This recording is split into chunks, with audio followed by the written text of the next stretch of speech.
ಕೇಳು ಕೇಳು ಕೇಳು ಜಾಣ ಜಾಣ ಸುದ್ದಿಯ ಕೇಳು ಕೇಳು ಕೇಳು ಜಾಣ.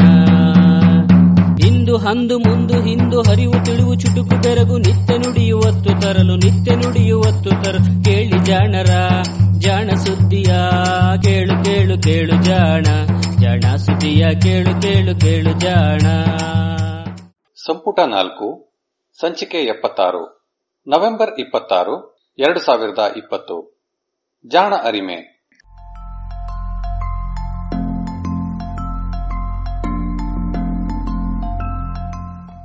ಬಹುಶಃ ಜೀವಿ ವಿಜ್ಞಾನಿಗಳಿಗೆ ಹಾಗೂ ವಿಜ್ಞಾನ ಜಗತ್ತಿಗೆ ಪ್ರೊಫೆಸರ್ ರಾಘವೇಂದ್ರ ಗದಕ್ಕರ್ ಅವರ ಪರಿಚಯ ಮಾಡಿಕೊಡಬೇಕಿಲ್ಲ.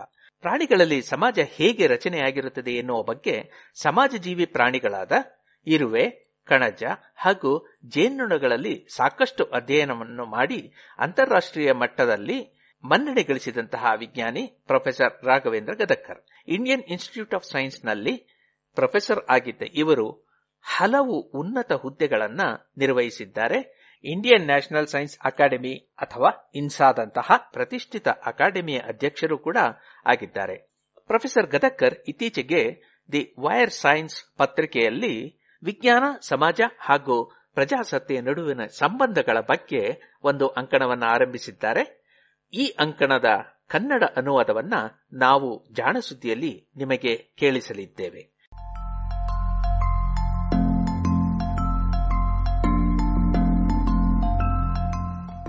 ವಿಸ್ಮಯಕ್ಕಿಂತ ವಿಸ್ಮಯ ಭಾಗ 6. ಕಲಿಸುವ ಇರುವೆ, ಕಲಿಯುವ ಇರುವೆ.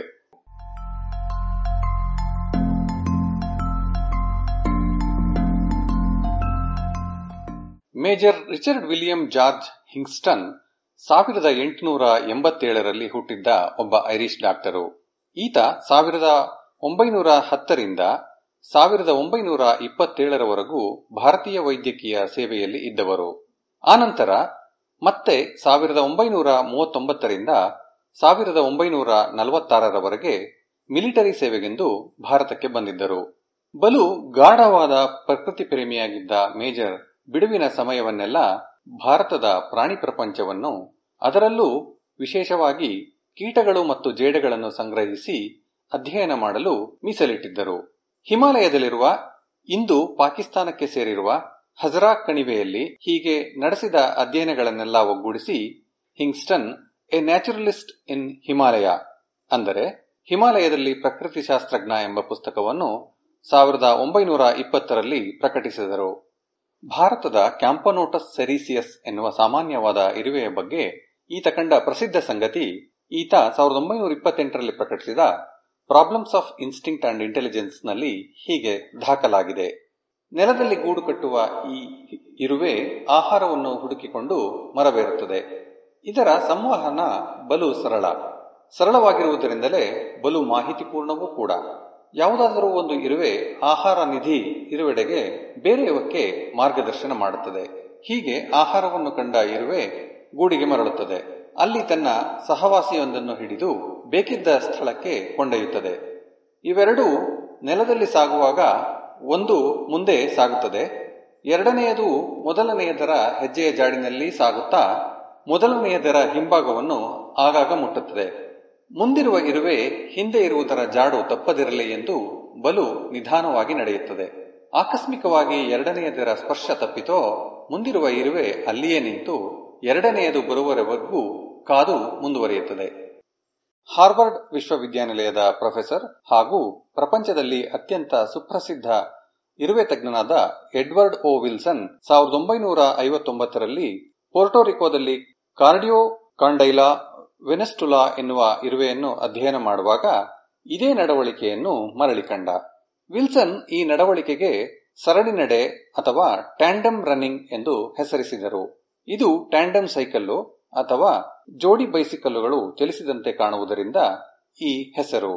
ಬಹುತೇಕ ಇರುವೆಗಳಲ್ಲಿ ಪರಿಣತ ಇರುವೆಗಳು ತಮ್ಮ ಮುಗ್ಧ ಸಹೋದರಿಯರನ್ನು ಹೊಸ ವಾಸಸ್ಥಳಕ್ಕೋ ಆಹಾರವಿರುವ ಸ್ಥಳಕ್ಕೋ ಕರೆದೊಯ್ಯುವಾಗ ತಮ್ಮ ದೇಹದಲ್ಲಿರುವ ಗ್ರಂಥಿಗಳಿಂದ ಫೆರಮೋನುಗಳು ಎನ್ನುವ ಪರಿಮಳ ಅಥವಾ ರಸವಸ್ತುಗಳನ್ನು ಚೆಲ್ಲಿ ಹಾದಿಯನ್ನು ಗುರುತಿಸುತ್ತವೆ. ಆದರೆ ಸಣ್ಣ ಸಣ್ಣ ಗೂಡಿನಲ್ಲಿ ವಾಸಿಸುವ ಕೆಲವು ಇರುವೆಗಳು ಫೆರಮೋನುಗಳನ್ನು ಬಳಸದೆಯೇ ಸಂವಹಿಸುತ್ತವೆ. ತಮ್ಮ ಸಹೋದರಿಯರಿಗೆ ಹೊಸ ಜಾಗವನ್ನು ತೋರಿಸುವಾಗ ಕೈ ಹಿಡಿದು ಸರಣಿ ನಡೆಯಲ್ಲಿ ಕರೆದೊಯ್ಯುತ್ತವೆ.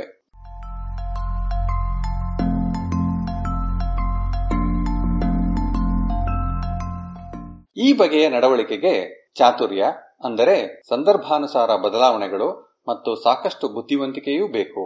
ಹೀಗಾಗಿ ರಸವಸ್ತುಗಳನ್ನು ಸುರಿಸುವ ಇರುವೆಗಳ ನಡುಗೆಗಿಂತ ಈ ರೀತಿಯಲ್ಲಿ ಸರಣಿ ನಡೆಯುವ ಇರುವೆಗಳ ಬಗ್ಗೆ ನನಗೆ ವಿಶೇಷ ಕುತೂಹಲ. ಅಥವಾ ಇದು ನನ್ನ ಪೂರ್ವಾಗ್ರಹವೂ ಇರಬಹುದೆನ್ನಿ. ಇದು ನನ್ನೊಬ್ಬನದೇ ಚಿಂತನೆಯಲ್ಲ. ಬ್ರಿಸ್ಟಲ್ ವಿಶ್ವವಿದ್ಯಾನಿಲಯದ ಎಲಿಜಬೆತ್ ಎಲ್ ಫ್ರಾಂಕ್ಲಿನ್, ನೈಗೆಲ್ ಫ್ರಾಂಕ್ಸ್ ಮತ್ತು ಸಂಗಡಿಗರು ಸರಣಿ ನಡೆಯ ವೇಳೆ ಸಂವಹನ ಹೇಗಾಗುತ್ತದೆ, ಇರುವೆಗಳು ಒಟ್ಟಾಗಿ ಹೇಗೆ ತೀರ್ಮಾನ ಕೈಗೊಳ್ಳುತ್ತವೆ, ಹೇಗೆ ಕಲಿಯುತ್ತವೆ ಮತ್ತು ಕಲಿಸುತ್ತವೆ ಎನ್ನುವುದನ್ನು ತಿಳಿಯಲು ಟೆಮ್ನೋಥೊರಾಕ್ಸ್ ಆಲ್ಬಿಫೆನ್ನಿಸ್ ಎನ್ನುವ ಇರುವೆಯ ಓಡಾಟವನ್ನು ಅಧ್ಯಯನಗಳ ಸಾಧನವನ್ನಾಗಿ ಬಳಸಿಕೊಂಡಿದ್ದಾರೆ. ಇರುವೆಗಳು ಹೇಗೆ ಕಲಿಸುತ್ತವೆ ಎನ್ನುವ ಬಗ್ಗೆ ಇನ್ನೊಮ್ಮೆ ಹೇಳುವೆ. ಇತ್ತೀಚೆಗೆ ಕೋಲ್ಕತ್ತಾದ Indian institute of science education and research ಸಂಸ್ಥೆಯಲ್ಲಿ ಅಣ್ಣಗಿರಿ ಸುಮನಾ ಮತ್ತು ಆಕೆಯ ವಿದ್ಯಾರ್ಥಿಗಳು ಡಯಕಾಮಾ ಇಂಡಿಕಮ್ ಎನ್ನುವ ಇರುವೆಗಳನ್ನು ಅಧ್ಯಯನ ಮಾಡಿ ಬಹಳ ಖುಷಿ ಪಟ್ಟಿದ್ದಾರೆ. ಇವು ರಾಣಿಗಳೇ ಇಲ್ಲದ ವಿಶೇಷ ಗುಂಪಿನ ಇರುವೆಗಳು. ವಿಕಾಸದ ಹಾದಿಯಲ್ಲಿ ಇದರ ಕಾರ್ಮಿಕ ಇರುವೆಗಳು ಕೆಲವನ್ನು ಮುಂದೆ ರಾಣಿಯಾಗಿ ಬೆಳೆಸುವುದನ್ನು ನಿಲ್ಲಿಸಿಬಿಟ್ಟಿವೆ. ಬದಲಿಗೆ ಈ ಕಾರ್ಮಿಕ ಇರುವೆಗಳು ತಮ್ಮೆಲ್ಲ ವ್ಯವಹಾರಗಳನ್ನು ತಾವೇ ಮಾಡಲು ಕಲಿತು ಬಿಟ್ಟಿವೆ. ಕಾರ್ಮಿಕ ಇರುವೆಗಳಲ್ಲಿ ಒಂದು ಇಡೀ ಗೂಡಿನಲ್ಲಿ ಮೊಟ್ಟೆ ಇಡುವ ಏಕೈಕ ಹೆಣ್ಣಾಗುತ್ತದೆ. ಇದನ್ನು ವಿಜ್ಞಾನಿಗಳು ಗೇಮರ್ ಗೇಟ್, ಅಂದರೆ ಮುತ್ತೈದೆ ಕಾರ್ಮಿಕ ಎಂದು ಕರೆಯುತ್ತಾರೆ. ನನ್ನ ಜೊತೆ ಒಮ್ಮೆ ಕೈಗೂಡಿಸಿದ್ದ ಕ್ರಿಶ್ಚಿಯನ್ ಪೀಟರ್ಸ್ ಮತ್ತು ಎಸ್ ಹಿಗಾಶಿ ಈ ಗೇಮರ್ ಗೇಟ್ ಇರುವೆಗಳು ಸಂತಾನೋತ್ಪತ್ತಿಯ ಮೇಲೆ ತಮ್ಮ ಅಧಿಪತ್ಯವನ್ನು ಸ್ಥಾಪಿಸುವ ರೀತಿಯೇ ವಿಚಿತ್ರ. ಇದು ಹೆಣ್ಣು ಇರುವೆಗಳು ಮೊಟ್ಟೆಯೊಡೆದು ಬಂದ ಕೂಡಲೇ ಅವುಗಳ ಹಿಂಭಾಗದಲ್ಲಿರುವ ಗೆಮ್ಮೆ ಎನ್ನುವ ಅಂಗವನ್ನು ಕಡಿದು ತುಂಡರಿಸಿಬಿಡುತ್ತದೆ. ಗೆಮ್ಮೆ ಇಲ್ಲದಿದ್ದರೆ ಅವು ಗಂಡುಗಳನ್ನು ಆಕರ್ಷಿಸುವ ಫೆರಮೋನುಗಳನ್ನು ಸ್ರವಿಸಲಾರವು. ಹೀಗೆ ಅವುಗಳ ಸಂತಾನಹರಣವಾಗಿ ಬಿಡುತ್ತದೆ. ಹೀಗೆ ಕನ್ಯೆಗಳಾಗಿಯೇ ಉಳಿಯುವ ಅವು ಸಂತಾನೋತ್ಪತ್ತಿಯಲ್ಲಿ ಈ ಹೆಣ್ಣಿನ ಏಕಾಧಿಪತ್ಯಕ್ಕೆ ಅಡ್ಡಿಯಾಗಲಾರವು. ಈ ಮುತ್ತೈದೆ ಸಾವನ್ನಪ್ಪಿದಾಗ ಗೆಮ್ಮೆಗಳನ್ನು ತುಂಡರಿಸುವವರು ಯಾರೂ ಇಲ್ಲದ್ದರಿಂದ ಅನಂತರ ಹುಟ್ಟುವ ಮರಿ ಮುಂದಿನ ಮುತ್ತೈದೆಯಾಗುತ್ತದೆ. ತನ್ನ ನಂತರ ಹುಟ್ಟಿದವುಗಳೆಲ್ಲದರ ಸಂತಾನಹರಣ ಮಾಡಿಬಿಡುತ್ತದೆ. ಗೃಹಾನ್ವೇಷಣೆ ಅಥವಾ ಗೂಡುಗಳನ್ನು ಬೇರೆಡೆಗೆ ಸಾಗಿಸುವ ಸಂದರ್ಭದಲ್ಲಿ ಡಯಕಾಮಾ ಇಂಡಿಕಮ್ಗಳ ಸರಣಿ ನಡೆ ಹೇಗಿರುತ್ತದೆ ಎಂದು ಸುಮನಾ ಮತ್ತು ಸಂಗಡಿಗರು ಅಧ್ಯಯನ ಮಾಡಿದ್ದಾರೆ. ನೀರು ನುಗ್ಗಿಯೋ ಅಥವಾ ಇನ್ಯಾವುದಾದರೂ ಕಾರಣದಿಂದಲೋ ಗೂಡು ನಾಶವಾದಾಗ ಇವುಗಳು ಬೇರೊಂದು ನೆಲೆ ಹುಡುಕಿ ಹೊಸ ಗೂಡು ಕಟ್ಟಬೇಕಾಗುತ್ತದೆ. ಇದೇನು ಸಣ್ಣ ಪುಟ್ಟ ಕೆಲಸವಲ್ಲ, ಏಕೆಂದರೆ ರೆಕ್ಕೆಗಳಿಲ್ಲದವು ಹಾರಲಾರವು. ಹೀಗಾಗಿ ಬಲು ದೂರ ತಮ್ಮೆಲ್ಲ ಸಂತಾನಗಳನ್ನೂ ಹೊತ್ತು ನಡೆಯಬೇಕಾಗುತ್ತದೆ.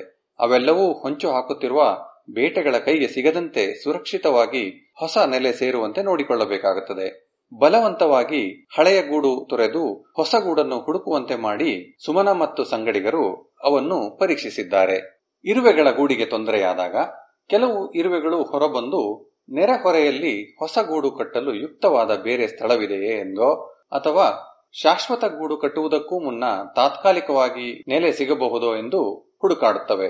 ಈ ಹುಡುಕಾಟದಿಂದ ಮರಳುವಾಗ ಕೆಲವು ಅನ್ವೇಷಕ ಇರುವೆಗಳು ತಮ್ಮಂತಾವೇ ಮುಂದಾಳುಗಳಾಗಿ ಗೂಡಿನ ಉಳಿದ ಸದಸ್ಯರುಗಳನ್ನು ಹೊಸ ನೆಲೆಯತ್ತ ಸರಣಿ ನಡೆಯಲ್ಲಿ ಕೊಂಡೊಯ್ಯುತ್ತವೆ. ಹೊಸ ನೆಲೆಗೆ ಹೀಗೆ ಕರೆದೊಯ್ಯಲ್ಪಟ್ಟ ಹಾಗೂ ಹೊಸ ನೆಲೆಯನ್ನು ತಲುಪುವುದನ್ನು ಕಲಿತ ಹಿಂಬಾಲಕ ಇರುವೆಗಳಲ್ಲಿ ಕೆಲವು ತಾವು ಮುಂದಾಳುಗಳಾಗಿ ಉಳಿದವುಗಳನ್ನು ಸರಣಿ ನಡೆಯಲ್ಲಿ ಕರೆದೊಯ್ಯುತ್ತವೆ. ಕೆಲವು ಹಿಂಬಾಲಕ ಇರುವೆಗಳು ಮೊಟ್ಟೆ, ಪ್ಯೂಪ ಹಾಗೂ ಲಾರ್ವಗಳನ್ನು ತಮ್ಮ ಬಾಯಲ್ಲಿ ಕಚ್ಚಿಕೊಂಡು ಮುಂದಾಳುಗಳನ್ನು ಅನುಸರಿಸುತ್ತವೆ. ಹೀಗೆ ಇಡೀ ಗೂಡು, ಅದರಲ್ಲಿರುವ ಎಲ್ಲ ಮರಿ ಸಂತಾನಗಳು ಕೇವಲ ಸರಣಿ ನಡೆಯ ಮೂಲಕವೇ ಹೊಸ ನೆಲೆಗೆ ಸಫಲವಾಗಿ ವರ್ಗವಾಗುತ್ತವೆ.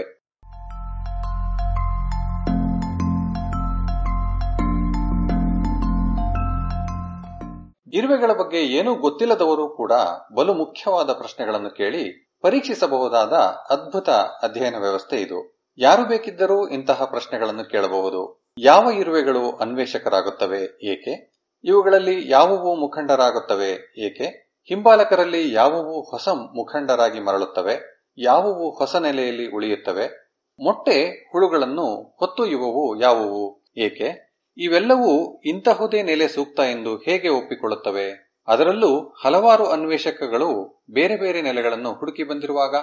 ಹೀಗೆ ಲಭ್ಯವಿರುವ ನೆಲೆಗಳಲ್ಲಿ ಅತ್ಯುತ್ತಮವಾದುದನ್ನು ಇವು ಆಯ್ದುಕೊಳ್ಳುತ್ತವೆಯೋ? ಒಂದು ವೇಳೆ ಗೂಡನ್ನು ಎರಡಾಗಿ ಒಡೆದು ಬಿಟ್ಟರೆ ಏನಾಗಬಹುದು? ಇಡೀ ಗೂಡನ್ನು ವರ್ಗಾಯಿಸುವಾಗ ಅವಕ್ಕೆ ಎದುರಾಗುವ ಅಪಾಯಗಳು ಯಾವುವು? ಹಾದಿಯಲ್ಲಿ ಅವುಗಳ ಸಂತಾನವನ್ನು ಯಾರಾದರೂ ಕದಿಯಬಹುದೋ? ಈ ಸಂಶೋಧನೆಗಳಲ್ಲಿ ಸುಮನ ಮುಂದಾಳಾಗಿದ್ದರೆ ಅವರ ವಿದ್ಯಾರ್ಥಿಗಳು ಹಿಂಬಾಲಕರಾಗಿದ್ದಾರೆ.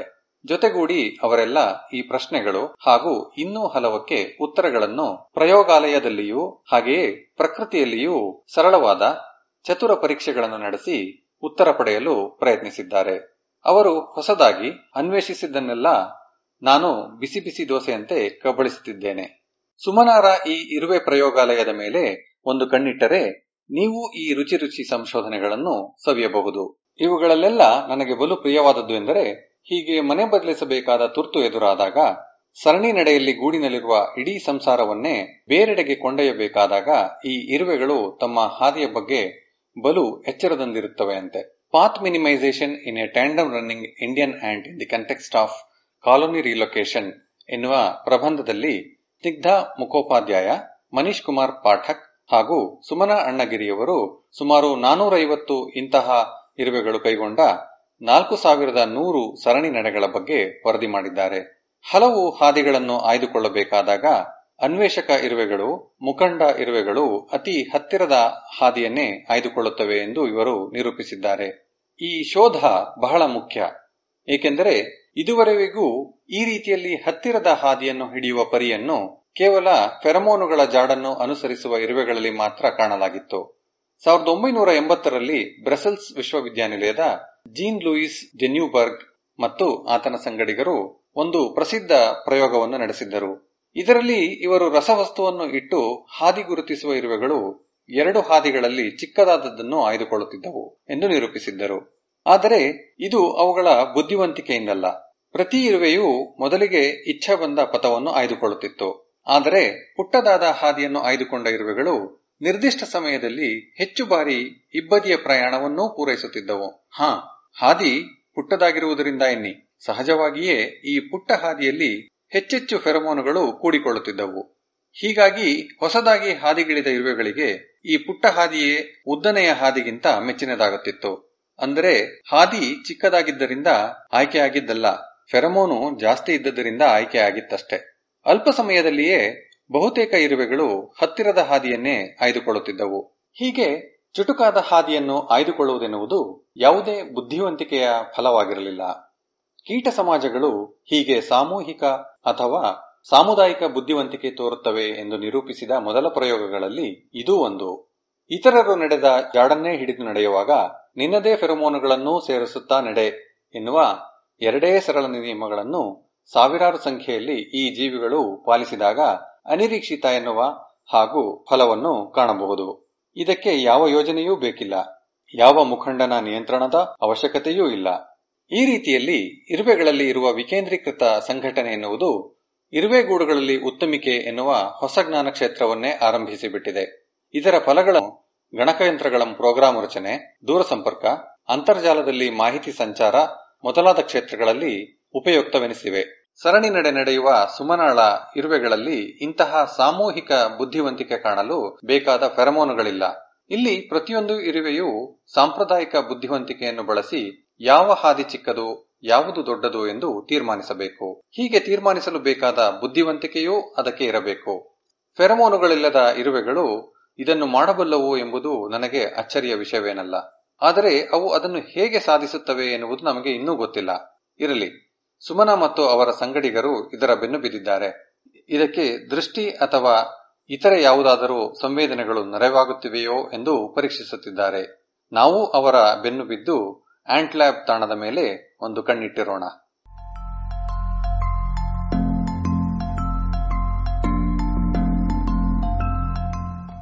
ಈ ಹಿಂದೆ ಡೇವಿಸ್ನಲ್ಲಿ ಇದ್ದ ಕ್ಯಾಲಿಫೋರ್ನಿಯಾ ವಿಶ್ವವಿದ್ಯಾನಿಲಯದ ಟಿಮ್ ಕ್ಯಾರೋ ಮತ್ತು ಮಾರ್ಕ್ ಹೌಸರ್ ಮಾನವರಲ್ಲದ ಪ್ರಾಣಿಗಳಲ್ಲಿ ಕಲಿಕೆ ಅಥವಾ ಶಿಕ್ಷಣ ಎನ್ನುವುದು ಇದೆಯೇ ಎಂದು ಪ್ರಶ್ನಿಸಿದ್ದರು. ಈ ಸಂಬಂಧ ಪ್ರಕಟವಾಗಿದ್ದ ಸಂಶೋಧನೆಗಳನ್ನು ಒಂದು ಅದ್ಭುತ ಪ್ರಬಂಧದಲ್ಲಿ ವಿಶ್ಲೇಷಿಸಿದ್ದರು. ಮಾನವರಲ್ಲಿ ಪ್ರೌಢರು ಮಕ್ಕಳ ನಡುವಿನ ಅಂತರಕ್ರಿಯೆಯ ಮೂಲಕ ನಾವು ಈಗ ತಿಳಿದಿರುವ ಶಿಕ್ಷಣದ ಸೀಮಿತ ಸಾಂಪ್ರದಾಯಿಕ ವಿವರಣೆಗಳಿಗೆ ಅಂಟಿಕೊಂಡ ಕಾರಣವಾಗಿ ಹಲವು ಇನ್ನೂ ಸರಳವಾದ ವಿದ್ಯಮಾನಗಳು ದಾಖಲೆ ಆಗಿರುವುದಿಲ್ಲ ಅಥವಾ ಅಧ್ಯಯನವಾಗಿಲ್ಲ. ಇದು ಈ ವಿಷಯದಲ್ಲಿ ಇನ್ನಷ್ಟು ಆಳವಾಗಿ ತಿಳಿಯಲು ಅಡ್ಡಿಯಾಗುತ್ತದೆ. ಹೀಗೆ ನುಡಿದ ಅವರು ಆನಂತರ ಶಿಕ್ಷಣ ಎಂದರೇನೆಂಬುದರ ಬಗ್ಗೆ ಹೀಗೆ ವಿವರಿಸಿದ್ದಾರೆ. ಎ ಎಂಬ ವ್ಯಕ್ತಿಯು ಬಿ ಎನ್ನುವ ಹೊಸ ವ್ಯಕ್ತಿಯ ಮುಂದೆ ಒಂದಿಷ್ಟು ವ್ಯಯ ಮಾಡಿ, ಇಲ್ಲವೇ ತನಗೇನೂ ಲಾಭವಿಲ್ಲದಾಗ್ಯೂ ನಡವಳಿಕೆಯನ್ನು ಬದಲಿಸಿಕೊಂಡಾಗಲಷ್ಟೇ ಅದು ಕಲಿಸುತ್ತಿದೆ ಎನ್ನಬಹುದು. ಈ ರೀತಿಯಲ್ಲಿ ಎಯ ನಡವಳಿಕೆ ಬಿಯ ನಡವಳಿಕೆಗೆ ಹುರುಪು ನೀಡುತ್ತದೆ, ಇಲ್ಲವೇ ಶಿಕ್ಷಿಸುತ್ತದೆ. ಹೀಗಾಗಿ ಬಿ ವ್ಯಕ್ತಿಯ ಹೊಸ ಅರಿವನ್ನು, ಕೌಶಲವನ್ನು ಬದುಕಿನಲ್ಲಿ ತನಗೆ ಅವಶ್ಯವಿರುವುದಕ್ಕಿಂತಲೂ ಮುನ್ನವೇ ಅಥವಾ ಇನ್ನಷ್ಟು ಸಕ್ಷಮವಾಗಿ ಕಲಿಯುತ್ತಾನೆ. ಇಲ್ಲದಿದ್ದರೆ ಕಲಿಯುವುದೇ ಇಲ್ಲ. ಸರಣಿ ನಡೆಯ ಕುರಿತ ಪರಾಮರ್ಶನ ಪ್ರಬಂಧವೊಂದರಲ್ಲಿ ಎಲಿಜಬೆತ್ ಫ್ರಾಂಕ್ಲಿನ್ ನಿರ್ವಿವಾದವಾದ ಪುರಾವೆಯನ್ನು ಇದಕ್ಕೆ ಒದಗಿಸಿದ್ದಾರೆ. ಬಹುತೇಕ ಈ ಎಲ್ಲ ಪ್ರಯೋಗಗಳು ಆಕೆ ಹೀಗೆ ಸರಣಿ ನಡೆ ಅನುಸರಿಸುವ ಹಾಗೂ ಮೇಲಿನ ವಿವರಣೆಯಲ್ಲಿರುವ ಎಲ್ಲ ಗುಣಗಳೂ ಇರುವ ಇರುವೆಗಳ ಮೇಲೆ ನಡೆಸಿದ ಅಧ್ಯಯನಗಳ ಫಲ. ಮುಖಂಡರು ತಮ್ಮ ಹಿಂಬಾಲಕರಿಗೆ ಕುರುಡು ಮಾರ್ಗ ಅನುಸರಿಸಿ ಹೊಸ ತಾಣವನ್ನು ತಲುಪುವ ರೀತಿಯನ್ನು ಕಲಿಸುವುದಕ್ಕಿಂತಲೂ ತಲುಪುವುದಕ್ಕೆ ಬೇಕಾದದನ್ನು ಕಲಿಯುವ ಅವಕಾಶವನ್ನು ಒದಗಿಸುತ್ತವೆ ಎಂದು ಆಕೆ ವಿಮರ್ಶಿಸಿದ್ದಾರೆ. ಹಿಂಬಾಲಕರು ಹಾದಿಯಲ್ಲಿ ಇರುವ ಸ್ಥಾನಸೂಚಿಗಳ ಬಗ್ಗೆ ತಿಳಿದುಕೊಂಡು ತಾವು ಕ್ರಮಿಸಿದ ಹಾದಿಯ ದೂರ ಹಾಗೂ ತಿರುಗಿದ ತಿರುವುಗಳನ್ನು ತಾವೇ ಅಳೆದು ಇಡೀ ಮಾರ್ಗವನ್ನು ಸ್ವತಃ ಅರಿತುಕೊಳ್ಳುವಂತೆ ನೆರವಾಗುತ್ತವೆ. ಈ ರೀತಿಯ ಕಲಿಕೆ ಸಾಧ್ಯ ಎನ್ನುವುದನ್ನು ಹಲವರು ವಿರೋಧಿಸುತ್ತಿದ್ದಾರೆ. ಸರಣಿ ನಡೆಯಲ್ಲಿ ಮುಖಂಡರು ಹಿಂಬಾಲಕರಿಗೆ ಬೇಕಾದ ಎಲ್ಲ ಮಾಹಿತಿಯನ್ನು ಒದಗಿಸದೆ ಕೇವಲ ಕಲಿಯುವ ಅವಕಾಶವನ್ನಷ್ಟೇ ಒದಗಿಸುತ್ತಿವೆ. ಹೀಗಾಗಿ ಇದು ಕಲಿಕೆಯಲ್ಲ ಎನ್ನುವ ಅವರ ವಾದ ಅಚ್ಚರಿ ಎನಿಸುತ್ತದೆ. ಮನುಷ್ಯರಲ್ಲೂ ಶಿಕ್ಷಕರು ಮೊದಲಿಗೆ ಮಾಡಬೇಕಾಗಿದ್ದುದು ಇಷ್ಟೇ ಎನ್ನುವುದು ನನ್ನ ಅನಿಸಿಕೆ.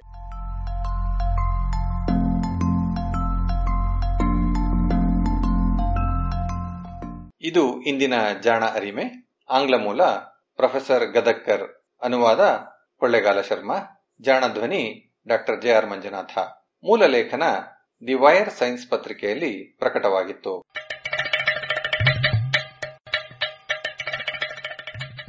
ಜಾಣ ಸುದ್ದಿಯ ಬಗ್ಗೆ ಸಲಹೆ ಸಂದೇಹಗಳು ಇದ್ದಲ್ಲಿ ನೇರವಾಗಿ 9886640328 ಈ ನಂಬರಿಗೆ ವಾಟ್ಸಪ್ ಮಾಡಿ, ಇಲ್ಲವೇ ಕರೆ ಮಾಡಿ.